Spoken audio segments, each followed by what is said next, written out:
கேள்விகளுக்கெல்லாம் நாளைக்கு பதில் சொல்றதா சொல்லியிருந்தாங்க. அதை கேட்கறதுக்காக சந்துருவும் காலையில சீக்கிரமாவே தூங்கி முழிச்சு அப்பாவை நோக்கி போறான். சந்துருவை பார்த்த அப்பா, என்னடா சந்துரு இவ்வளோ சீக்கிரமாவே முழிச்சு வந்துட்ட அப்படின்னு கேட்குறாங்க. சந்துருவும் அப்பாவை பார்த்து, அப்பா என்னுடைய கேள்விகளுக்கெல்லாம் நீ பதில் சொல்றதா சொல்லியிருந்த, இப்போ எனக்கு பதில் சொல்லுப்பா அப்படின்னு கேட்குறான். அப்பாவும் சரி கண்ணா அப்படின்னு சொல்லிட்டு விளக்கத்தை சொல்ல ஆரம்பிக்கிறாங்க. கண்ணா, நாம கொஞ்சம் தண்ணீரை எடுத்து சூரியன் வெளிச்சத்துல வீசும்போது அது சின்ன சின்ன துகள்களாக பிரியும். அப்படி சின்ன சின்ன துளிகளாக பிரிகிற தண்ணீர் மூலமா அந்த சூரிய ஒளி ஊடுருவி போகும்.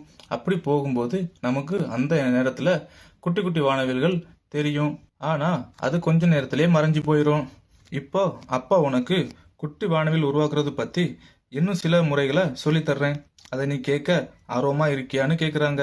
சந்துருவும் ஆமாப்பான்னு சொல்றான். என்ன, நீங்களும் ஆர்வமா இருக்கீங்களா? மறக்காம உங்க பதில கமெண்ட்ல சொல்லுங்க. இப்போ வாங்க நாமளும் அப்பாவோட விளக்கத்தை கேட்போம். கண்ணா, வானவில் உருவாக்க நமக்கு தண்ணீரும் சூரிய ஒளியும் தான் பொதுவான வழி. கீழே கொடுக்கப்பட்டிருக்க லிங்கை தொடர்றது மூலமா இந்த வீடியோட முழு பதிவை நீங்க பார்க்கலாம். மறக்காம நம்ம சேனலை சப்ஸ்கிரைப் பண்ணுங்க. நன்றி.